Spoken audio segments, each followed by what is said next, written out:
नमस्कार, नेपाल पोस्टको बुलेटिन न्युजमा यहाँलाई हार्दिक स्वागत छ। म गोविन्द चपागाई। आज कार्तिक 23 गते बुधबार दर्शकबिन भूकम्पले फेरि पनि देशलाई शोकमा डुबाएको छ। आज बिहानको भूकम्पले डोटीमा ज्यान गुमाउनेको संख्या 6 पुगेको छ। उद्धारमा नेपाली सेना अहिले पनि डोटीमा खटिरहेको छ। उद्धार राहत र बासको व्यवस्था मिलाउन गृह मन्त्रीले निर्देशन दिएका छन्। पीडितलाई एमालेले 1 लाख सहयोग गर्ने घोषणा गरिसकेको छ। भूकम्पमा परि अकालमै ज्यान गुमाउनु भएकाहरू प्रति नेपाल पोस्टको तर्फबाट हार्दिक संवेदना प्रकट गर्न चाहन्छौं। सँगै प्युठानमा जीव दुर्घटना हुँदा 3 जनाको मृत्यु, 12 जना घाइते लगायतका आज दिनभरिका अपडेटहरू लिएर यहाँसम्म उपस्थित भइसकेका छौं। कृपया समाचार समय अवधिसम्म हामीसँगै रहनुहोला। आउनुहोस् समाचार सुरु गरौं। आज दिनभरिका मुख्य शीर्षकहरूबाट। भूकम्प अपडेट। डोटीमा ज्यान गुमाएका सबैको शनाखत। उद्धार राहत र बासको व्यवस्था मिलाउन गृह मन्त्रीको निर्देशन। डोटीका भूकम्प पीडितलाई 1 लाख सहयोग गर्ने एमालेको घोषणा। प्युठानमा जीव दुर्घटना हुँदा 3 जनाको मृत्यु, 12 जना घाइते। मदिरा सेवन गरी आफैले आगो लगाउँदा घर जलेर नष्ट। नेपाली कांग्रेसका प्रदेश सभा उम्मेद्वार थापाको निधन। प्रधानमन्त्री बन्नुका लागि चुनाव जित्नुको विकल्प आफूसँग नभएको गगन कुमार थापाको भनाई। रेल र पानी जहाजका कुरा गर्दा एमालेलाई उडाउने शेरबहादुर र प्रचण्डलाई घोषणा पत्रमा रेलको चित्र छाप्नुपर्ने बाध्यता भएको शंकर पोखरेलको तर्क। रवि लामिछानेको वाचा पत्र सार्वजनिक चितवनलाई आर्थिक राजधानी बनाउने। प्रचण्डको सचिवालयद्वारा भ्रामक समाचार प्रति आपत्ति, दुष्प्रचार गर्नेमाथि कारबाहीको माग। कार्तिक 25 गते काठमाडौँमा राप्रपाको चुनावी सभा लिङदेनले सम्बोधन गर्दै झापा एकले मुलुकको नेतृत्व गर्ने महामन्त्री शर्माको भनाई। सुनको भाउ आज एकै दिन तोलामा 1400 रुपियाँले बढ्यो र पहाडी भूभागमा वर्षा र हिमाली भेगमा हिमपातको सम्भावना। अब सुन्नुहोस् पूरा समाचार। डोटीमा भूकम्पमा परि ज्यान गुमाउने सबैको शनाखत भएको छ। आज बुधबार बिहान 2:12 डोटी केन्द्रबिन्दु बनाएर गएको 6.6 म्याग्निच्युडको भूकम्पमा परि डोटीको पूर्वी चौकी गाउँपालिका 3 गैरा गाउँमा 6 जनाको मृत्यु भएको छ। भूकम्पले घर भत्किएर मृत्यु भएका 6 जनाकी शनाखत भएको डोटी प्रहरीले जानकारी दिएको छ। मृत्यु हुनेमा डोटी पूर्वी चौकी गाउँपालिका 3 गैरा गाउँका 50 वर्षीय प्रेम बोहरा, 40 वर्षीय भगवती बोहरा, 13 वर्षीय सीता बोहरा, 8 वर्षीय हर्क बोहरा, 14 वर्षीय धनसरी बोहरा र 14 वर्षीय तुलसी बोहरा रहेका छन्। अन्य 6 जना घाइते भएका छन्। घाइतेहरूको विभिन्न अस्पतालमा उपचार भइरहेको छ। 2:12 जाँदा खप्तड राष्ट्रिय निकुञ्ज खप्तड बाबाको आश्रम केन्द्रबिन्दु बनाएर 6.6 रेक्टरको भूकम्प गएको थियो। पश्चिम नेपालका अधिकांश ठाउँमा भूकम्पको धक्का महसुस भएको छ। यसअघि मंगलबार राति 9:07 दिपायल केन्द्रबिन्दु बनाएर 5.7 रेक्टरको भूकम्प गएको थियो। गैरागाउँमा करिब 10 घर भत्किएको र यसपटक पराकम्प गएपछि स्थानीय त्रसित बनेका छन्। उनीहरूले चिसोमा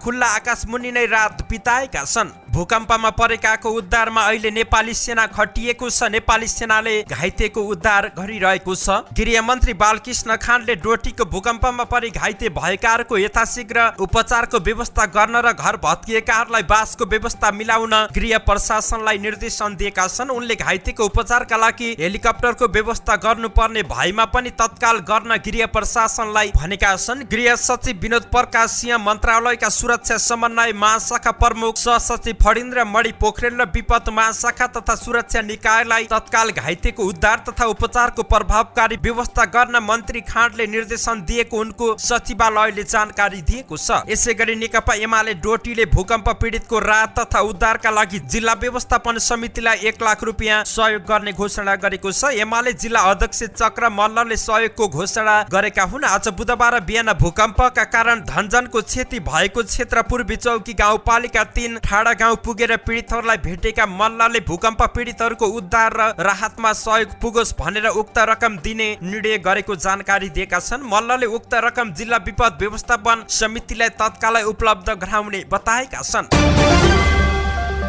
प्युठानमा जीव दुर्घटना हुँदा 3 जनाको मृत्यु भएको छ भने 12 जना घाइते भएका छन्। प्युठान नगरपालिका वडा नम्बर 5 पातल कटेरीका 46 वर्षीय खुमान थापा, उनकी श्रीमती जुनकी थापा र सोही ठाउँकै 52 वर्षीय महिमा घरतीको घटनास्थलमै ज्यान गएको जिल्ला प्रहरी कार्यालय प्युठानका प्रवक्ता प्रहरी निरीक्षक सुशील थापा मगरले जानकारी दिएका छन्। प्युठानको बिजुवारबाट पुण्यगाउँ जाँदै गरेको लु 1J3707 नम्बरको फोर्स जीप गैराती करिब 1 बजेतिर प्युठान नगरपालिका 5 पुण्यगाउँ नजिकै कुडा पानीको घुम्तीमा अनियन्त्रित भएर दुर्घटना भएको थियो। प्रहरी निरीक्षक थापा मगरका अनुसार दुर्घटनामा परि घाइते हुनेमा प्युठान नगरपालिका 5 बस्ने 50 वर्षीय फाकुनी खत्री, 50 वर्षीय गोरी घरती, 19 वर्षीय बिरी कुमारी महरा, 52 वर्षीय डिलाराम घरती छेत्री, 34 वर्षीय निमा खत्री, 30 वर्षीय जुठी महरा, 18 वर्षीय कुमारी महरा, 41 वर्षीय नखी महरा, 47 वर्षीय गोरी खत्री, 37 वर्षीय निमलाल घरती, 34 वर्षीय जगमा महरा, 58 वर्षीय रोमे रोका रहेका छन्। चालक प्युठान नगरपालिका 9 का 23 वर्षीय विनोद के एस सामान्य घाइते भएका छन्।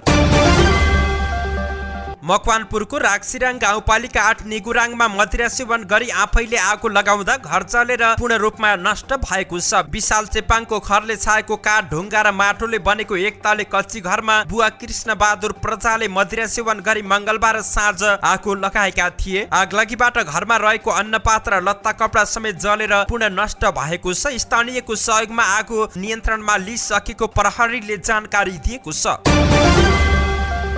प्रदेश नम्बर 1 का वन वातावरण तथा भू संरक्षण मन्त्री शेख चन्द्र थापाको निधन भएको छ। मोरङ क्षेत्र नम्बर 3 अन्तर्गत प्रदेश सभा क्षेत्र नम्बर 1 का नेपाली कांग्रेसका उम्मेद्वार समेत रहेका थापाको उपचारका क्रममा निधन भएको हो। विराटनगर स्थित नोबेल अस्पतालमा उपचारको क्रममा उनको निधन भएको अस्पतालका जनसम्पर्क अधिकृत नारायण दाहालले जानकारी दिएका छन्। थापालाई गम्भीर प्रकारको न्युमोनिया देखिएको थियो। सुरुमा नोबेल मेडिकल कलेजमा भर्ना भएका थापाको स्वास्थ्य जटिल भएपछि काठमाडौँको ह्याम्स अस्पतालमा ल्याएर उपचार गरिएको थियो। ह्याम्समा 3 साताको उपचारपछि निको भएपछि उनलाई विराटनगर लगिएको थियो। स्वास्थ्यमा सुधार भए पनि कमजोरीपनका कारण उनलाई विराटनगरमै फर्काएर निरन्तर अक्सिजनको सहयोगमा उपचार गरिएको थियो। चुनावका लागि कार्यकर्ता तथा मतदाता भेट्न मन गरेपछि थापालाई विराटनगर ल्याइएको थियो।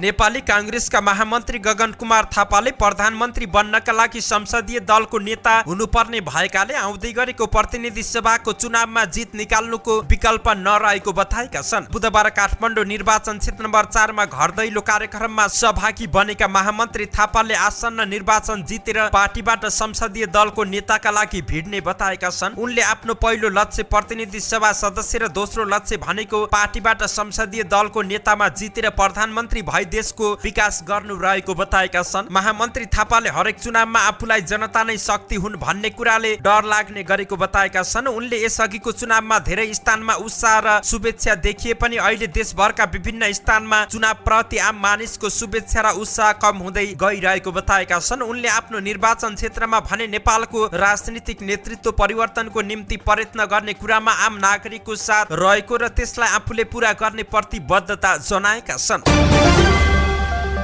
नेकपा एमालेका महासचिव तथा दाङ क्षेत्र नम्बर 2 का प्रतिनिधि सभाका उम्मेद्वार शंकर पोखरेलले यसअघि रेल र पानी जाँचको विषय उठाउँदा एमालेको आलोचना गर्ने पार्टीका नेताहरूलाई घोषणा पत्रमै रेलको चित्र छाप्नुपर्ने बाध्यता आइलागेको बताएका छन्। आफ्नो निर्वाचन क्षेत्रमा आयोजित चुनावी सभालाई सम्बोधन गर्दै नेता पोखरेलले पहिले एमाले र नेता केपी ओलीलाई यही विषयमा उडाउनेहरू बाध्य भएर आफ्नो एजेन्डामा राख्ने अवस्थामा पुगेकाले एमालेले कसरी दीर्घकालीन योजना बनाउन सक्दो रहेछ भन्ने पुष्टि भएको बताएका छन्। हामीले रेलका योजना बनाउँदा, पानी जाँचका योजना बनाउँदा कागजका चित्र बनाएर मजाक गर्नेहरू अहिले आफ्नो घोषणा पत्रमा यसलाई समेट्न बाध्य भएका छन्। शेरबहादुर र प्रचण्डलाई घोषणा पत्रमा रेलको चित्र छाप्नुपर्ने बाध्यता आएको नेता पोखरेलले बताए। रेलका कुरा, पानी जाँचका कुरा, सुरुङका कुरा गर्दा एमालेको आलोचना गर्नेहरूलाई अहिले 5 वर्ष पहिले हामीले सुरु गरेका, हामीले कार्यान्वयनमा लगेका विषयमा बल्ल ध्यान केन्द्रित भएको छ। अहिलेका शासकले नसोचेका कुराहरू एमालेले सुरुवात गरेर अरबौं रकम जोगाउन सकेका छौं। भविष्यमा यसलाई हामीले देशव्यापी बनाउने छौं, पोखरेलले भने। नेता पोखरेलले निर्वाचनमा एमालेको बहुमत आउने दाबी गर्दै स्वाधीन र स्वाभिमानका पक्षमा एमाले ऋण संकल्प नै मत माग्ने बलियो आधार भएको बताएका छन्। उनले मक्सिर 4 गतेपछि देशमा एमालेको बहुमतको सरकार आउने र देशलाई स्थायित्व र समृद्धि दिने दाबी गरेका छन्। चितवन क्षेत्र नम्बर 2 मा प्रतिनिधि सभामा राष्ट्रिय स्वतन्त्र पार्टीका उम्मेद्वार रवि लामिछानेले आफ्नो चुनावी बाचापत्र सार्वजनिक गरेका छन्। कालिका नगरपालिकाको जुटपानीमा सार्वजनिक गरिएको बाचापत्रमा चितवनलाई आर्थिक राजधानीको रूपमा स्थापित गर्न गुरु योजना बनाइने विषयलाई उल्लेख गरिएको छ। बाचापत्रमा भनिएको छ आर्थिक राजधानीको गुरु योजना बनाई संसदमा विधेयक पेश गर्नेछु। भरतपुर विमानस्थलको विस्तार र स्तर उन्नति जोनिङ पद्धति मार्फत चितवनमा शहरी योजनाको सुरुवात गरिने। चितवन भित्रका सडक 12 मास नै टिकाउ र स्तरीय हुने गरी सबै टोल बस्तीका सडक सञ्जाल विस्तार गरिने र कर्पोरेट हेडक्वार्टर चितवनमा राख्ने संस्थालाई विशेष सहुलियत दिने लगायतका व्यवस्था गरिनेछ। लामिछानेको बाचापत्रमा हेलो रवि कार्यक्रम सञ्चालन गरिने बताइएको छ। बाचापत्रमा भनिएको छ तपाईको हर समस्याका लागि हटलाइन नम्बर दिनेछ। तपाईलाई सरकारी कार्यालयमा जाँदा परेको समस्या होस् वा अस्पताल जाँदा वा तपाईका आफन्तलाई विदेशमा समस्यामा पर्दा होस्, तपाईका कुनै पनि समस्याका लागि तपाईको सांसदलाई हटलाइन नम्बरमा सीधा सम्पर्क गर्न सक्नुहुनेछ। हटलाइन सम्पर्क नगरी भौतिक रूपमा सम्पर्क गर्न चाहनेका लागि प्रत्येक वडामा संसदीय सेल गठन गर्नेछु। बाचापत्रमा संसदीय योजना तर्जुमा बोर्ड गठन गरिने समेत उल्लेख गरिएको छ। नेकपा माओवादी केन्द्रका अध्यक्ष पुष्पकमल दाहाल प्रचण्डलाई बदनाम गराउने उद्देश्यले पछिल्लो समय प्रकाशित केही समाचार प्रति अध्यक्ष प्रचण्डको निजी सचिवालयले आपत्ति जनाएको छ। साथै त्यसरी दुष्प्रचार गर्नेमाथि कारबाही गर्न निर्वाचन आयोग र सम्बन्धित सरकारवाला पक्षको ध्यान आकर्षण गराएको छ। हिजो कार्तिक 22 गते कर्णाली प्रदेशका विभिन्न जिल्लाहरूमा भएका विशाल जनसहभागिता सहित सम्पन्न भएका चुनावी सभाहरूबाट हतालिएका जनविरोधी राष्ट्रघाती र परिवर्तन विरोधी तत्त्वहरूको नियोजित उक्साडमा अध्यक्ष कमरेड प्रचण्ड कर्णालीबाट फर्किएपछि केही सञ्चार माध्यममा सुर्खेतमा प्रचण्डमाथि माओवादी पूर्व लडाकुद्वारा जुत्ता प्रहारको प्रयास प्रहरीले जोगायो शीर्षकमा प्रकाशित समाचार प्रति सचिवालयको गम्भीर ध्यान आकर्षण भएको छ। सचिवालयले भनेको छ अध्यक्ष प्रचण्ड सुर्खेतबाट काठमाडौँ उडिसकेपछि फैलाइएको यस प्रकारको भ्रामक र कल्पित समाचारको घोर आपत्ति गर्दछौँ। त्यसैगरी केही दिन अघि पनि गोर्खाको चुनावी अभियानमा ढुङ्गा प्रहार भन्दै झुटो र कल्पित समाचार प्रकाशित भएको सचिवालयले जानकारी दिएको छ। निर्वाचनको मिति नजिकै गर्दा रापरपाले बसन्तपुरमा उपत्यका स्तरीय चुनावी सभा गर्ने भएको छ। आमसभालाई अध्यक्ष राजेन्द्र लिङदेनले र पार्टीका वरिष्ठ नेताहरूले सम्बोधन गर्ने कार्यक्रम रहेको छ। आमसभामा उपत्यकाका 3 जिल्लाका 15 प्रतिनिधि सभाका र 30 प्रदेश सभाका उम्मेद्वारहरूले मतदानका लागि सामूहिक अपील गर्ने कार्यक्रम समेत रहेको छ। देशका 142 प्रतिनिधि सभा र 286 प्रदेश सभा क्षेत्रमा उम्मेदवारी दिएको रापरपा सबैभन्दा बढी उम्मेद्वार उठाउने एमाले पछिको दोस्रो दल रहेको छ। रापरपाले यसअघि गोर्खाको पालुङटार, नवलपुरको डन्डा, नवलपरासीको सुनौल र पाली नन्दनमा चुनावी सभा गरिसकेको छ। रापरपाले कार्तिक 24 गते एक दिन 6 वटा सभाको आयोजना गरेको छ। अध्यक्ष लिङदेन र पूर्व अध्यक्ष पशुपति शमशेर जबराले सिन्धुपाल्चोक, सिन्धुली, सिराहा, मकवानपुर, उदयपुर र सुनसरीको धरानमा हुने सभालाई सम्बोधन गर्ने कार्यक्रम रहेको प्रवक्ता एवं प्रचार विभाग प्रमुख मोहन श्रेष्ठले जानकारी दिएका छन्।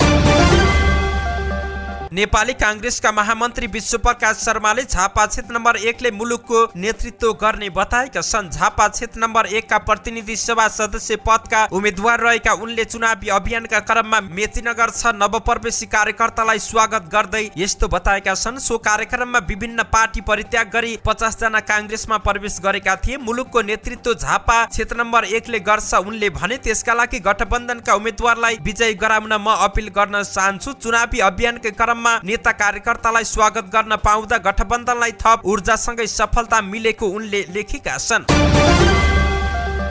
नेकपा एमालेका अध्यक्ष केपी शर्मा ओलीले झापा क्षेत्र नम्बर 2 मा गठबन्धनले उम्मेद्वार नपाएर एमालेकै कार्यकर्तालाई चोरेर लगेर उम्मेद्वार बनाएको टिप्पणी गरेका छन्। मंगलबार झापाको शनिश्चर स्थित सालबारीमा आयोजित चुनावी सभालाई सम्बोधन गर्दै अध्यक्ष ओलीले यस्तो बताएका हुन्। अहिलेका गठबन्धनका उम्मेद्वार सो क्षेत्रका एमाले उम्मेद्वार देवराज घिमिरेका साधारण कार्यकर्ता मात्र भएको अध्यक्ष ओलीको भनाइरहेको छ। ओलीले राष्ट्रिय राजनीतिमा एमालेले खेलेको भूमिका असाधारण रहेको पनि बताए। उनले विचारको हिसाबले, संगठनको हिसाबले, कामको हिसाबले, कार्यक्षमताको हिसाबले, अनेक हिसाबले एमाले देशको प्रमुख पार्टी भएको जिकिर समेत गरेका छन्। जनता समाजवादी पार्टी जसपाका अध्यक्ष उपेन्द्र यादवले बेरोजगारी अन्त्य गर्न तराई मधेसमा रोजगारी सिर्जना गर्नुपर्ने बताएका छन्। सप्तरीको महदेवा गाउँपालिका 6 मा आज पार्टी प्रवेश तथा चुनावी सभालाई सम्बोधन गर्दै उनले सरकारले मधेसमा लगानी गर्न भेदभाव गरिरहेको आरोप लगाउँदै यहाँ ठूला कल कारखाना खोलेमा मात्र विकास हुने बताएका छन्। मधेसबाट करिब 70% कर नेपाल सरकारलाई जाने गरेको दाबी गर्दै उनले तराई मधेसमा गरिबी, बेरोजगारी, स्वास्थ्य, शिक्षाको समस्या बढ्दै गएको बताएका छन्। किसानका लागि विद्युतीयकरणबाट भए पनि सरकारले सिंचाई सुविधा गराउनु पर्छ भन्दै अध्यक्ष यादवले शिक्षा, स्वास्थ्य, कृषि क्षेत्रको विकास हुनुपर्ने जिकिर गरेका छन्। सुनको भाउ आज एकै दिन तोलामा 1400 रुपियाँले बढेको छ। सोमबारको तुलनामा हिजो 300 रुपियाँले घटेर तोलामा 94,000 रुपियाँमा कारोबार भइरहेको सुनको भाउ आज तोलामा 1400 रुपियाँले बढेको नेपाल सुन चाँदी व्यवसाय महासंघले जानकारी दिएको छ। आज सुन तोलाको 95,400 रुपियाँमा कारोबार भइरहेको छ। गएको आइतबार पनि सुनको भाउ एकै दिन तोलामा 1,400 रुपियाँले बढेको थियो। आइतबार सुनको भाउ तोलामा 94,500 रुपियाँ रहेको थियो। यस्तै आज चाँदीको भाउ पनि बढेको छ। हिजो र अस्ति तोलामा 1,265 रुपियाँमा किनबेच भएको थियो। आज तोलामा 30 रुपियाँले बढेर 1,295 रुपियाँमा कारोबार भइरहेको सुन चाँदी व्यवसाय महासंघले जानकारी दिएको छ। कारोबार हुने हप्ताको पहिलो दिन आइतबार चाँदी तोलामा 1,275 रुपियाँमा कारोबार भएको थियो। हाल देशमा पश्चिमी वायुको सामान्य प्रभाव रहेको छ। सुदूरपश्चिम प्रदेश लगायत बाँकी प्रदेशका पहाडी भूभागमा आंशिक बदली रही बाँकी भूभागमा मौसम सामान्यतया सफा नै रहेको छ। आज दिउँसो सुदूरपश्चिम कर्णाली, लुम्बिनी र गण्डकी प्रदेश लगायत देशको पहाडी भूभागमा आंशिकदेखि सामान्य बदली रही बाँकी भूभागमा मौसम सामान्यतया सफा रहनेछ। सुदूरपश्चिम कर्णाली, लुम्बिनी र गण्डकी प्रदेशका थोरै स्थानहरूमा र बाँकी प्रदेशका पहाडी भूभागका 1-2 स्थानमा हल्का वर्षाको सम्भावना रहेको छ। साथै सुदूरपश्चिम र कर्णाली प्रदेशका हिमाली भूभागका थोरै स्थानहरूमा हल्का हिमपातको पनि सम्भावना रहेको छ। राति सुदूरपश्चिम र कर्णाली प्रदेशका पहाडी भूभागमा आंशिकदेखि सामान्य बदली रही बाँकी भूभागमा आंशिक बदलीदेखि मौसम सामान्यतया सफा रहनेछ। सुदूरपश्चिम र कर्णाली प्रदेशका पहाडी भूभागका 1-2 स्थानमा हल्का वर्षाको सम्भावना रहनुका साथै ती प्रदेशका हिमाली भूभागका 1-2 स्थानमा हल्का हिमपातको पनि सम्भावना रहेको बताइएको छ। धन्यवाद। यस्तै ताजा समाचारको लागि नेपाल पोस्ट हेर्दै गर्नुहोला।